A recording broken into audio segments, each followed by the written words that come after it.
भगत प्रहलाद ने किसी के ऊपर कीचड़ फेंका था, किसी के ऊपर रंग फेंका था, ये आडंबर किया था, दारू पी थी, नाच किया था, डांस किया था, डीजे बजाया था। जे मनाना होली मनाना होता है। जबकि संत रामपाल जी महाराज जी कहते हैं ये पाखंडवाद है। जब ध्रुव प्रहलाद ने भगत प्रहलाद के ऊपर आपत्ति आई थी, उसे होलिका के साथ जलाया जा रहा था, तो उसने उस भगवान को याद किया था, पूर्ण परमात्मा को याद किया था, उस मंत्र का जाप किया था। उस मंत्र का आज हम लोग भी संत रामपाल जी महाराज जी उस तत्वदर्शी संत हैं, उस मंत्र का जाप देते हैं, उसका जाप हम आज भी करते हैं, तो हमारी रक्षा होगी। हम होली मनाते हैं। यह श्रीमद् देवी भागवत पुराण में लिखा है, तीसरे स्कंद पे लिखा है, 123 पेज पे लिखा है। उसमें कहा है, ब्रह्मा जी कह रहे हैं कि हे माते, तुम शुद्ध स्वरूपा हो, मैं तुमसे उत्पत्ति हूँ, ब्रह्मा विष्णु महेश हम तीनों आपकी जनक हो, और आप हमारा तो जन्म यानी मृत्यु होती है, तिरोभाव होता है, और आप ही नित्य हो, आप ही सनातनी हो, देवी हो, और आप ही मतलब सृष्टि की रचने वाली हो। तो वो वहां पर स्वयं स्वीकार कर रहे हैं कि मेरा तो जन्म मरण होता है, वो स्वयं स्वीकार कर रहे हैं देवी भागवत पुराण में 30 स्कंद में 123 पेज पर।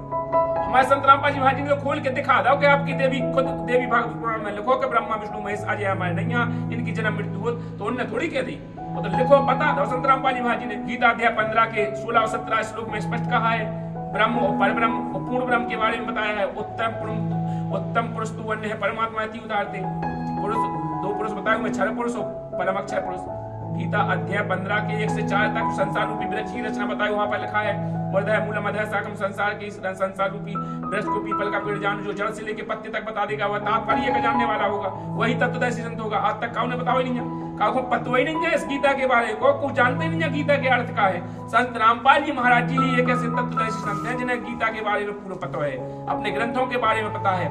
जितने भी यहाँ के धर्मगुरु हैं, इनको कोई पाखंडवाद है, इनके पास कोई बकवास है, इनको कोई ज्ञान नहीं है, सब पाखंडी है, नकली है, ढोंगी है। नमस्कार दोस्तों, आप देख रहे हैं हमारी एमपी खबर फास्ट न्यूज। आज आप देखेंगे इस डिबेट में संत रामपाल महाराज जी के एक शिष्य से हम कुछ सवाल जवाब करते हैं। नमस्कार सर जी। नमस्कार बहन जी। आपका क्या नाम है? मेरा नाम हेमंत दास है। आप कहाँ के रहने वाले हैं? मैं जिला निवाड़ी एमपी का रहने वाला हूँ। हम आपसे संत रामपाल जी महाराज जी कुछ प्रश्न करेंगे। मेरा पहला सवाल, संत रामपाल जी महाराज बहन बेटियों को श्रृंगार नहीं करने देते?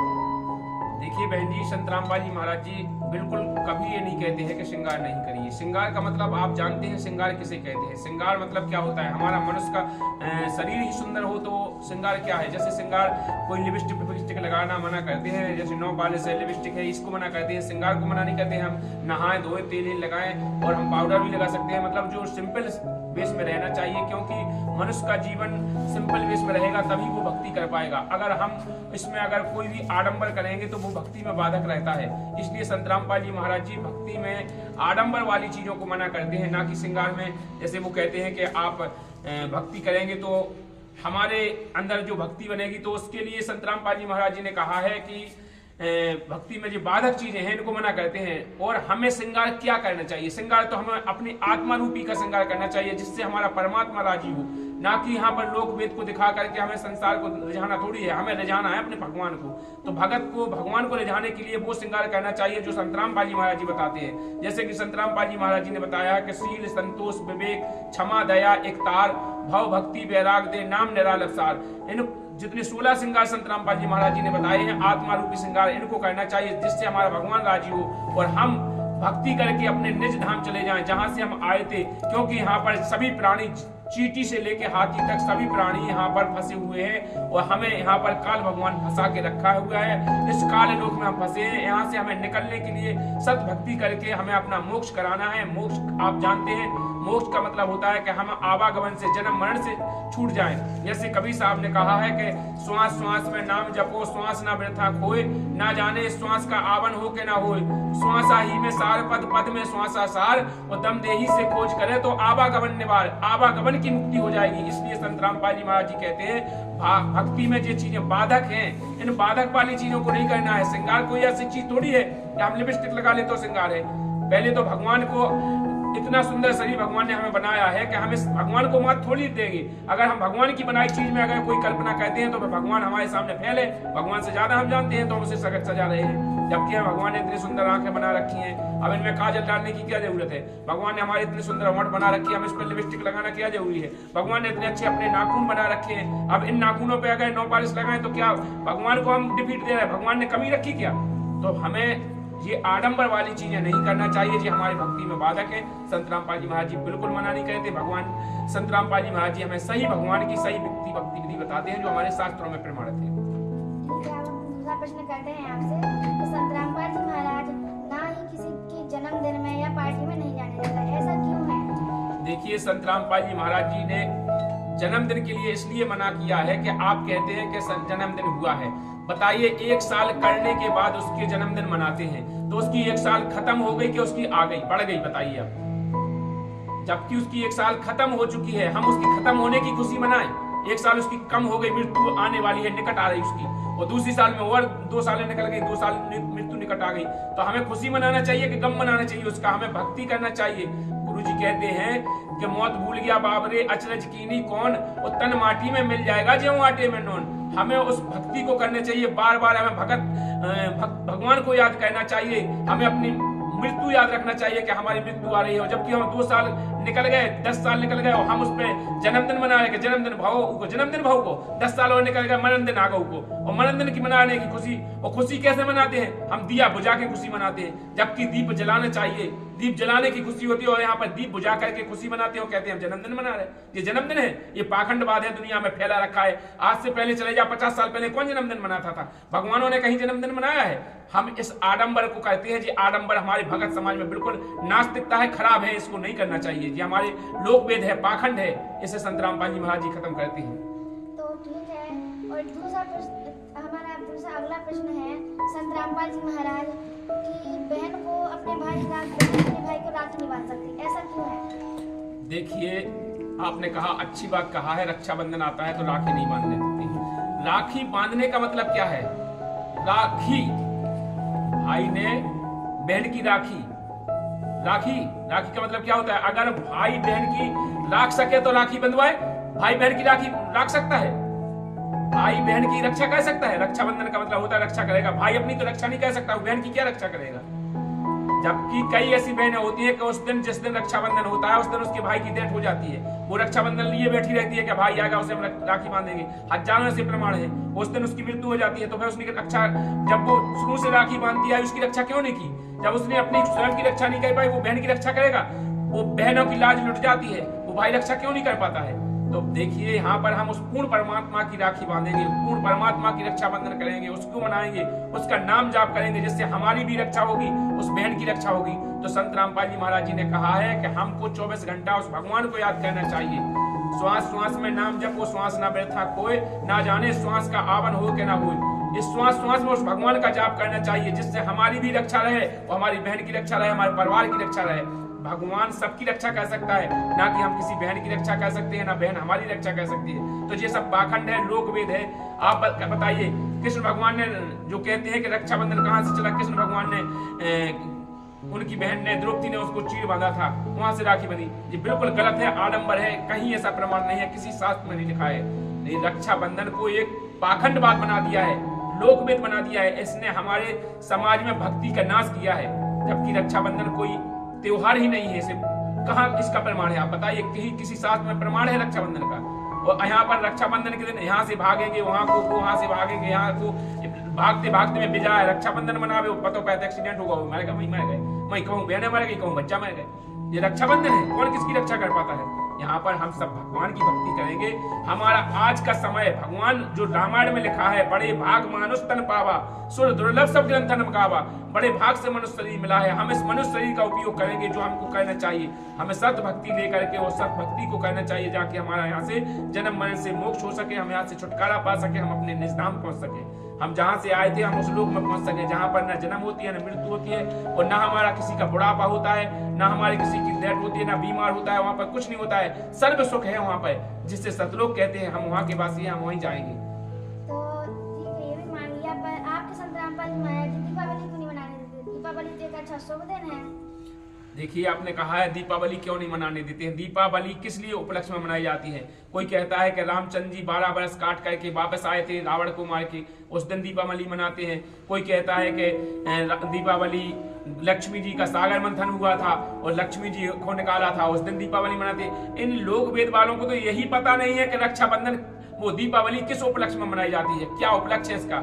जबकि दीपावली आपने मनाई। दीपावली मनाने का मतलब क्या जानते हैं? आपने एक दिन दीपक जला दिया तो पूरी साल उजियार रहेगा, वो साल भर उजियारा रहेगा उस दीपावली का। तो हमारे संत रामपाल जी महाराज जी कहते हैं कि हम रोजीना दीपावली मनाते हैं, हम रोज सुबह शाम दीपक जलाते हैं, हम घी की जोत रोज जलाते हैं। संत रामपाल जी महाराज जी ने जो हमें भक्ति में बताया है कि हम ज्योति यज्ञ का, हवन यज्ञ का लाभ लेते हैं उससे, तो हम रोजाना अपने घर में सुबह शाम रोज दीप जलाते हैं। एक दिन आके दीप जलाने से हमारे जीवन में उजियारा हो जाएगा, पूरी साल भर हमारे घर में उजियारा हो जाएगा।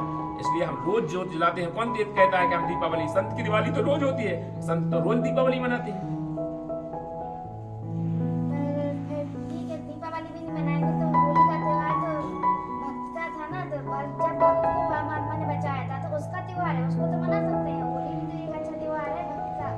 देखिए, आपने कहा है भक्त का त्योहार है होली, हो मनाना चाहिए। तो आप बताइए, जब होली मनाई गई तो भगत ने क्या, जो भगत प्रहलाद है उनने रंग डाला था किसी के ऊपर? उनने होली खेली थी रंग डाल करके? भगत प्रहलाद ने भक्ति की थी उस दिन। होलिका में जलाया जा रहा था उसे, होलिका के साथ बैठा के, तो उसने उस भगवान को याद किया था, उस पूर्ण परमात्मा को याद किया था। उस पूर्ण परमात्मा ने आकर के और खम्मा फाड़ करके नरसिंह रूप रख के प्रहलाद को बचाया था। तो हम वही भक्ति मनाते हैं ना, वही भक्ति करते हैं ना, जिससे हमारी रक्षा हो सके। ना कि होली रंग फेंकने से, एक दूसरे ऊपर कीचड़ फेंकने से रक्षा हो जाएगी। भगत प्रहलाद ने किसी के ऊपर कीचड़ फेंका था, किसी के ऊपर रंग फेंका था, ये आडंबर किया था, दारू पी थी, नाच किया था, डांस किया था, डीजे बजाया था। जे मनाना, होली मनाना होता है। जबकि संत रामपाल जी महाराज जी कहते हैं ये पाखंडवाद है। जब ध्रुव प्रहलाद ने, भगत प्रहलाद के ऊपर आपत्ति आई थी, उसे होलिका के साथ जलाया जा रहा था, तो उसने उस भगवान को याद किया था, पूर्ण परमात्मा को याद किया था, उस मंत्र का जाप किया था। उस मंत्र का आज हम लोग भी, संत रामपाल जी महाराज जी उस तत्वदर्शी संत हैं, उस मंत्र का जाप देते हैं, उसका जाप हम आज भी करते हैं, तो हमारी रक्षा होगी। हम होली मनाते हैं, ऐसी होली कहते हैं राम नाम की होली। परमात्मा कहते हैं कि इस होली का मतलब बताया है कि 3 लोग पासंग धरे रंग होली हो, 14 लोग चढ़ावे राम रंग होली हो। इस राम नाम की पावर में इतनी है कि एक श्वास जो खाली जाता है 3 लोग का मोल, और हमें तो यहाँ हजारों श्वास रोज खाली जा रही है। आप उन्हें कह रहे हैं कि हम होली मना, होली तो बा है कि हम एक श्वास भी कीमत समझे उसकी। 3 लोग के पासंग बरोबर है उस नाम का जाप, बे है होली, राम नाम की होली। और हमारे जो संत रामपाल जी महाराज जी जो राम नाम देते हैं, उस राम नाम की होली खेलते हैं, 24 घंटे खेलते हैं हम। अगला सवाल, क्या आपके गुरुजी ने कहा है कि हमारा जो हिंदू धर्म है, हिंदू धर्म की पवित्र पुस्तक श्रीमद् भगवत गीता जी है, वो गीता जी कृष्ण जी ने बोली, पर आपके गुरुजी कहते हैं साक्षात काल भगवान ने बोली है। देखिए, आपने बिल्कुल ठीक सही प्रश्न किया है। हिंदू समाज में भ्रमना फैली हुई है, क्योंकि जितने भी हिंदू धर्म के जितने भी धर्म गुरु हैं, उनको ये तो पता है नहीं कि भगवत गीता किसने बोली है और किसने लिखी है।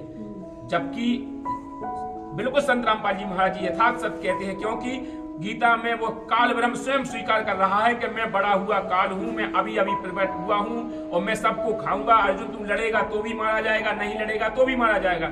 अगर वो बोलने वाला काल अगर प्रकट नहीं हुआ होता तो वो क्यों कह रहा है मैं अभी अभी प्रकट हुआ हूं, मैं काल हूं? कृष्ण भगवान तो पहले से थे, वो कह देते, ये क्यों उन्होंने कहा है कि मैं अभी बड़ा हुआ काल हूं? वो स्वयं स्वीकार कर रहा है, वो क्यों कह रहा है कि मैं काल हूं? वो काल है, जब तो वो कह रहा है कि मैं काल हूं। कृष्ण भगवान ने अपने आप को काल क्यों कहा? क्या वो कृष्ण भगवान काल थे? आपके गुरुजी कहते हैं ब्रह्मा विष्णु महेश की जन्म मृत्यु होती है, ये कहाँ पर प्रमाण है कि आपको ब्रह्मा विष्णु महेश की जन्म मृत्यु हुई? उनके माता पिता कौन है? देखिए, संत रामपाल जी महाराज जी यथार्थ भक्ति बताते हैं और यथार्थ प्रमाण देते हैं। संत रामपाल जी महाराज जी ने प्रमाण दिया है, श्रीमद् देवी भागवत पुराण में लिखा है, 3रे स्कंद पे लिखा है, 123 पेज पे लिखा है। उसमें कहा है, ब्रह्मा जी कह रहे हैं कि हे माते, तुम शुद्ध स्वरूपा हो, मैं तुमसे उत्पत्ति हूँ, ब्रह्मा विष्णु महेश हम तीनों आपकी जनक हो, और आप, हमारा तो जन्म यानी मृत्यु होती है, तिरोभाव होता है, और आप ही नित्य हो, आप ही सनातनी हो, देवी हो, और आप ही मतलब सृष्टि की रचने वाली हो। तो वो वहां पर स्वयं स्वीकार कर रहे हैं कि मेरा तो जन्म मरण होता है, वो स्वयं स्वीकार कर रहे हैं। देवी भागवत पुराण में 30 स्कंद में 123 पेज पर हमारे संत रामपाल जी महाराज जी ने खोल के दिखा दो कि आपकी देवी खुद देवी भागवत पुराण में लिखो कि ब्रह्मा विष्णु महेश आज हमारे नैया, इनकी जन्म मृत्यु हो, तो उन्होंने थोड़ी कह दी, वो तो लिखो, बता दो संत रामपाल जी महाराज जी ने। देखिए, जो भी सिलेबस में लिखा हुआ है, टीचर का काम बताना होता है। तो संत रामपाल जी महाराज जी पूर्ण टीचर हैं, उन्होंने उस ग्रंथ को खोल के दिखाया है, ना कि उन्होंने अपनी तरफ से नहीं कहा है कि ब्रह्मा विष्णु महेश आज हमारे, मतलब इनकी मृत्यु होते आज हमारे नहीं है। उन्हें तो बता दो कि जो फलाने जगह लिखो, उनको तो बता दो काम, तो टीचर ने बता दो, अब तो मैं आज हमारे मानने, तो आज हमारे मानत रहो। अनंत में लिखो कि इनकी तो जन्म मृत्यु होती है, तो उनके जन्म आगे हमारे तो कोई और है। गीता अध्याय 16 के वो गीता अध्याय 15 के 16 और 17 श्लोक में स्पष्ट कहा है, ब्रह्म और परब्रह्म और पूर्ण ब्रह्म के बारे में बताया है। उत्तम पुरुष तो अन्य है परमात्मा अति उदारते। पुरुष दो पुरुष बताए हुए, क्षर पुरुष और परम अक्षर पुरुष। गीता अध्याय 15 के 1 से 4 तक संसार रूपी वृक्ष की रचना बताई, वहां पर लिखा है वर्धय मूलम अधः शाखम, संसार की संसार रूपी वृक्ष को पीपल का पेड़ जानो, जो जड़ से लेके पत्ते तक बता देगा वह तात्पर्य का जानने वाला होगा, वही तत्वदर्शी संत होगा। आज तक काउ ने बताओ ही नहीं है, काउ को पता ही नहीं है इस गीता के बारे में, को जानते नहीं है गीता के अर्थ का है। संत रामपाल जी महाराज जी ही एक ऐसे तत्वदर्शी संत हैं जिन्हें गीता के बारे में पूरा पता है, अपने ग्रंथों के बारे में पता है। जितने भी यहाँ के धर्मगुरु हैं इनको कोई पाखंडवाद है, इनके पास कोई बकवास है, इनको कोई ज्ञान नहीं है, सब पाखंडी है, नकली है, ढोंगी है। तो आपके गुरुजी कहते हैं कि देवी दुर्गा माता देवी दुर्गा का पति कौन है? देखिए, देवी दुर्गा का पति ज्योति निरंजन काल है, जो सृष्टि रचना में संसार रूपी वृक्ष के बारे में बताया है। अक्षय पुरुष पेड़ है, निरंजन बाकी डार और तीनों देवा शाखा है, पात्र रूप संसार। तो ज्योति निरंजन की पत्नी है, उन्हीं के संजोग से बना हुआ है ब्रह्मा विष्णु महेश की रचना हुई है, तो वो पति है उनका, उन्हीं से ब्रह्मा विष्णु महेश की उत्पत्ति हुई है। देवी भागवत पुराण में लिखा हुआ है, शिव पुराण में लिखा हुआ है, कई जगह प्रमाण है।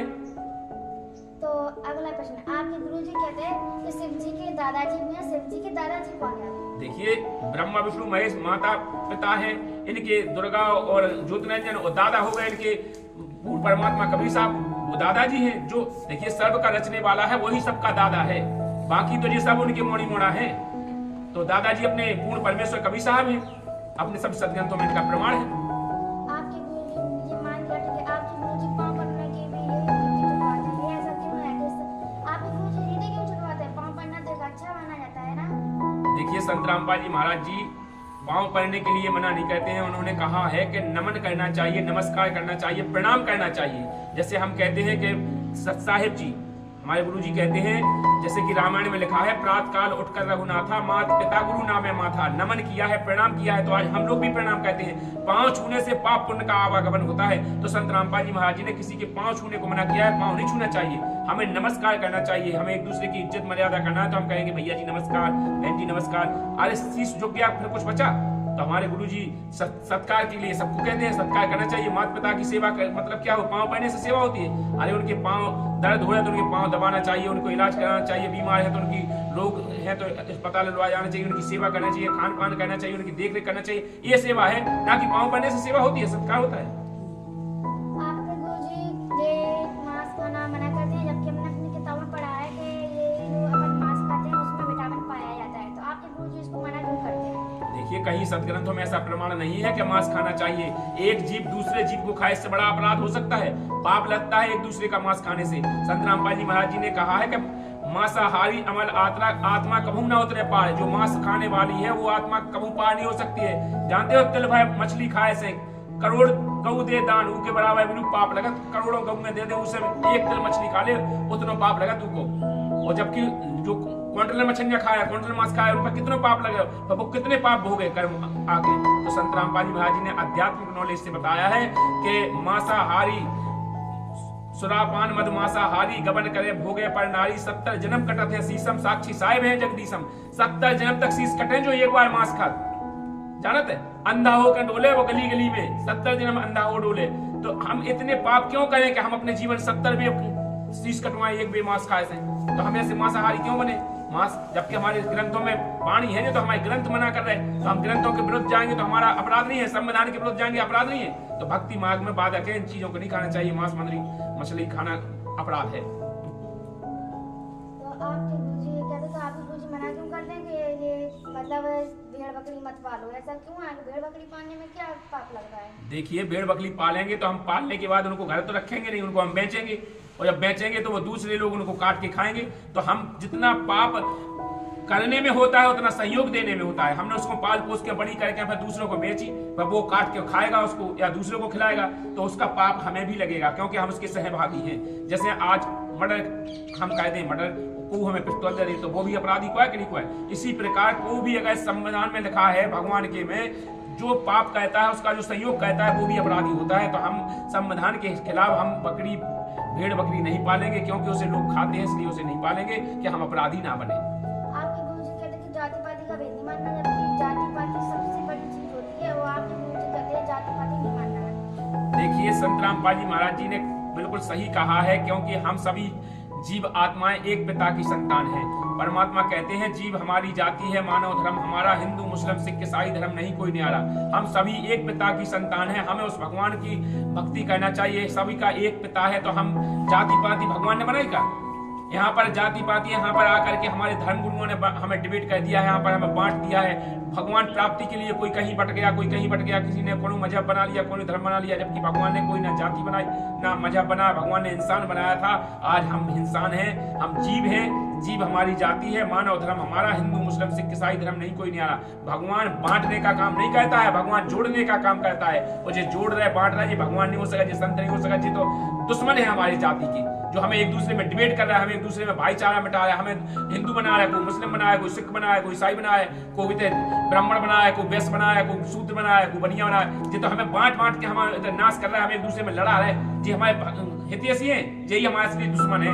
जबकि संत रामपाल जी महाराज जी हमारे हितैषी हैं, जो हमें सभी धर्म भाइयों को एक बना रहे हैं, हमें सबको एक कर रहे हैं। आज संत रामपाल जी महाराज जी के लाखों नहीं करोड़ों फॉलोअर्स हैं, 10 लाख 10 करोड़ फॉलोअर्स हो चुके हैं आज संत रामपाल जी महाराज जी की, और सभी भाईचारे के साथ रहते हैं। आप चल के देखिए 11-11 आश्रम में संत रामपाल जी महाराज जी का हर 2 महीने में भंडारा होता है। वहां पर आपको पता नहीं लगेगा कौन जाति का है, कौन मजहब का है, किस धर्म का है। हम सभी भाई बहन एक जगह बैठ के खाना खाते हैं, एक जगह बैठ के सेवा करते हैं। हर भाई बहन एक दूसरे में बेटी बिहार भी कर रहे हैं। हम भगवान के बच्चे हैं, हम सब एक पिता की संतान है। पर हम क्यों भेद करें? जब भगवान भेद नहीं कहता है, भगवान को सब जने एक माना, सब जने भगवान को तो भोग रहे हो, भगवान सबको खा ले, जी एक दूसरे को खाती है, भेदभाव बना। इन धर्म गुरुओं ने बांट के हमारी भक्ति का नाश किया है।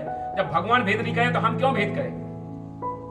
तो अगला मेरा प्रश्न है कि जो बेटी का विवाह होता है, तो उस बेटी के विवाह में दहेज देते हैं और सारे नियम दस्तूर किए जाते हैं। आपके गुरुजी 17 मिनट में ये जो रमेडी कहते हैं वो रमेडी कर देते हैं। इससे क्या है, ना तो हमारे पूर्वजों की, ना तो वो कोई एक भी नीति नहीं मानते, और आप लोग 17 मिनट में शादी कर देते हैं, ना तो कोई दहेज देते। फिर ऐसे कैसे रमेडी हो जाती, मतलब ऐसे कैसे आप लोगों की शादी हो जाती? ये कैसी शादी है?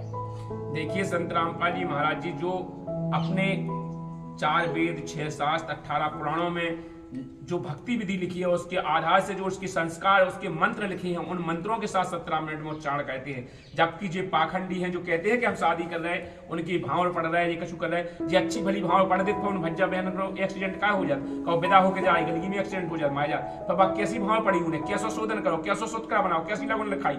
जब ये पाखंडियन ने जब इनको सब कछु सही करो ने कि नहीं बनो, अशुभ ब्याह फिर शुभ बन गो, फिर शुभ बनने के बाद काय मर जा। जबकि संत रामपाल जी महाराज जी जो शादी कराते हैं, उसमें गारंटी देते हैं कि जो भगवान के विधान से जो बहन बेटी शादी करती है, रमेड़ी करती है, उसका ये कहते हैं विधवा नहीं हो सकती है, उसके सामने उसके बच्चे नहीं मर सकते हैं। भगवान संत रामपाल जी महाराज जी ऐसी मतलब वो भक्ति विधि बताते हैं, उस आधार से वो शादी कराते हैं। उनके आजीवन जो सभी देवी देवता हैं उनके साक्षी बनाते हैं उनको। आप कह रहे सभी देवताओं को 33 करोड़ देवताओं को साक्षी बनाते हैं, चींटी से लेके हाथी तक का सबका सत्कार कहते हैं। ब्रह्मा विष्णु महेश दुर्गा गणेश सबके आह्वान कहते हैं, सबकी पूजा जो होती है यथार्थ जो अपने वेदों में लिखी है उस आधार से करके संस्कार जोड़ते हैं। जो भगवान ने संस्कार जोड़ा है, भगवान ने जिसके प्रकार से शादियां हुई उस प्रकार से शादी कहते हैं। भगवान के ब्याह में की को डीजे बजे तो कि भगवान के ब्याह में तुमने ब्रह्मा विष्णु महेश की शादी में की के डीजे बने, की के जयमाला रही, की को आओ। ये सब पाखंडवाद है। इस पाखंडवाद में हमें फंसा रखा है। उनको कौन दहेज मिलो, तो कौन की कूलर मिलो, कौन टीवी मिली, कौन का मिलो, आज इतने पाखंड, कौन सी गाड़ी मिली थी उन्हें। ये सब पाखंडवाद है। यहाँ पर हमको एक दूसरे के कर्जदार बना रहे, एक लेवा एक देवा दूतम, कोई किसी का पिता ना पूतम, ऋण संबंध जुड़ा सब ठाटा, अंत समय सब पारा बाटा, एक दूसरे के कर्जदार बनावे लगे। आज हम काऊ को कर्ज लेने तो देन ना आने हैं।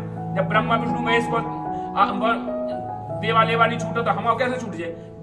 रामचंद्र जी विष्णु भगवान में आए थे, रामचंद्र जी ने उनको मारा था तो बाली को उनको बदलो देवे के लाने कृष्ण भगवान के रूप में वो भी लाके उन्हें हुए मारो, तो जब उनको बदलो चुको तो हम जब आज काऊ को दहेज ले तो चुकावे ना उन्हें। जब हमारा मनुष्य जीवन खत्म हो जाए फिर हम कब ब्याल बनेगा तो ब्याल बन के आके ब्याल बन के, अगर भैंस बने तो भैंस बन के उनको दूध देकर चुकाएं। तो हम ये संस्कार नहीं बढ़ाएंगे, क्योंकि भक्ति मार्ग में ये संस्कार बढ़ाना गलत है। संत रामपाल जी महाराज जी ने इसलिए कहा है कि हम संस्कार नहीं बढ़ाएंगे। हम ना किसी का कर्ज लेंगे ना किसी को देंगे, तो हमारे संस्कार खत्म होंगे। और जब संस्कार खत्म होंगे तभी हमारा मोक्ष होगा। जब तक हमारे संस्कार जुड़े रहेंगे एक दूसरे के, तब तक हमारा मोक्ष नहीं हो सकता है। इसलिए हमारे संस्कार खत्म कराते हैं संत रामपाल जी महाराज जी। करम भरम ब्रह्मांड के पल में कर दूं नेस, और जिन हमरी दुहाई नहीं करो हमारे पेश। भगवान कहते हैं कि करम भरम ब्रह्मांड के हम पल में नेस कर देंगे, वो हमारा नाम लोगे तो तुम्हारा कल्याण हो जाएगा, अपने निज धाम चले जाओगे। तो संस्कार खत्म कहते हैं। जब लोग संस्कार खत्म नहीं होंगे जब तक हमारा कल्याण नहीं हो सकता है। अंकल जी, हमें आपके साथ दर्शकों से पूछते हैं, तो आपको ये वीडियो या डिबेट आपको